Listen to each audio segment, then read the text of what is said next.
말씀 보겠습니다. 잠언 17장 16절 말씀입니다. 같이 읽겠습니다. 미련한 자는 무지하거늘 손에 값을 가지고 지혜를 사려 함은 어찌 민고. 아멘. 잠언 17장 16절 손에 든 돈으로 지혜를 사라 라는 제목으로 말씀 보도록 하겠습니다. 신자는 비용을 계산하고 주를 따르는 자입니다. 참으로 복된 삶, 가치 있는 삶을 살기 위해 비용을 계산하는 거죠. 오늘 본문을 통해서 이에 대해 함께 살펴보도록 하겠습니다. 오늘 잠언 기자는 미련한 자는 무지한데 손에 값을 가지고 지혜를 사려 하겠느냐고 묻습니다. 이것은 타번역본에서는 어리석은 사람은 손에 돈이 있어도 지혜를 살 마음이 없는데 어떻게 지혜를 얻겠느냐라고 번역하고 있습니다. 본문은 미련한 자는 재물을 가지고 있어도 배울 생각이 없어서 지혜를 얻을 수 없다고 말하는 겁니다. 이것은 하나님을 경외하지 않는 어리석은 자는 진정으로 가치 있는 것을 분별하지 못하기에 지혜를 얻지 못한다는 것을 알려주는 말입니다. 먼저 미련한 자는 손에 돈이 있어도 배울 마음이 없다고 말합니다. 여기서 미련한 자는 어떤 사람입니까? 이 사람은 세상적으로 아둔한 사람을 말하는 것이 아닙니다. 세상에서 볼 때는 지혜로워 보이는 사람일 수 있어요. 그는 돈 계산에 빠를 것이고 성공을 위해서 자신이 해야 할 일이 무엇인지를 잘 알고 있는 사람입니다. 그렇기 때문에 그는 돈과 성공을 이미 많이 가지고 있을 수 있는 거예요. 문제는 뭡니까?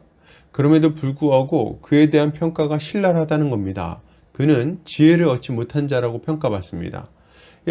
그는 많은 돈을 가지고 세상에서 성공했는지는 모르겠지만 정작 가장 중요한 지혜를 갖지 못했기 때문입니다. 왜요? 배우지 않아서 그런 거예요. 자신의 돈으로 지혜를 살 생각을 하지 않았기 때문입니다. 그러면 이 사람은 왜 자신이 가지고 있는 재물로 지혜를 살 생각을 하지 못한 걸까요? 그 이유는 분명합니다. 이 사람은 자신에게 지혜가 필요하다는 생각을 안 했어요. 왜요? 자신이 이미 지혜롭다고 여기는 겁니다. 그는 자신이 행복하게 살아가기 위한 지혜를 이미 가졌다고 생각합니다.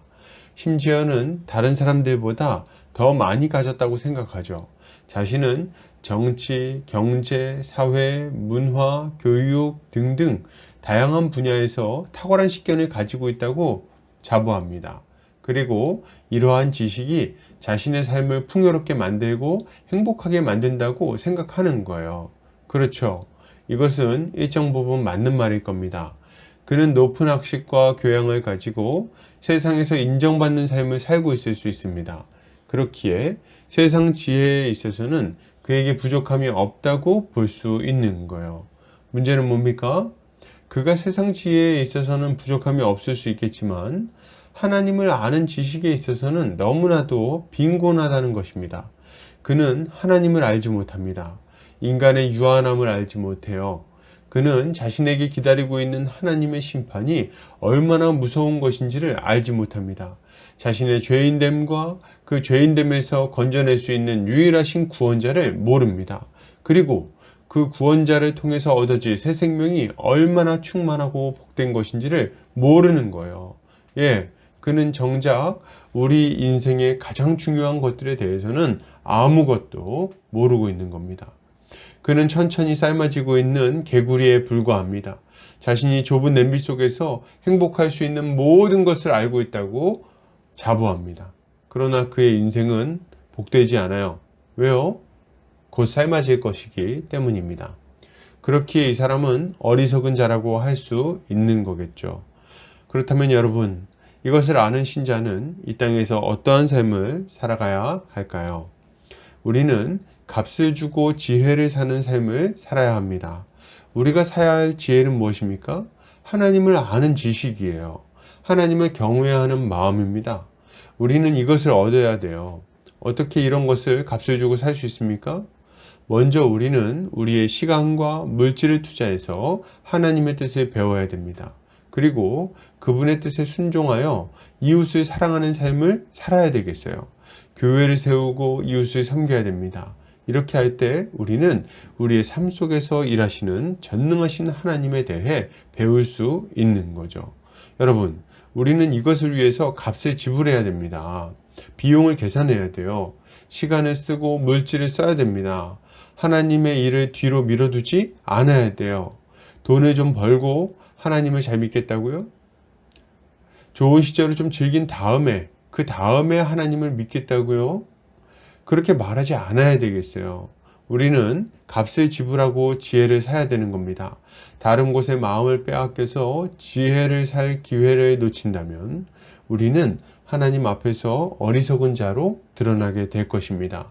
기억하시기 바랍니다. 우리 인생은 한 번입니다. 그 인생을 가치 있게 사는 방법도 오직 예수 그리스도 안에만 있습니다. 이것을 미룬다면 우리는 계속해서 어려운 삶을 살며 인생을 낭비하다가 예상치 못한 순간에 준비 없이 하나님 앞에 서야 할 것입니다. 이것을 기억하고 값을 지불하는 것이 성도의 지혜라고 할 수 있겠습니다. 결론을 드립니다. 여러분, 신자는 값을 지불하고 지혜를 사야 합니다. 그 지혜에 합당한 삶을 살아야 돼요. 값을 지불하는 것을 아깝게 생각하지 마십시오. 마음을 다른 것에 뺏기지 않으시기 바랍니다.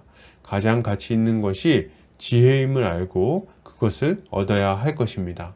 오늘도 주님의 지혜로 승리하는 성도님들 되시기를 주의 이름으로 축복합니다.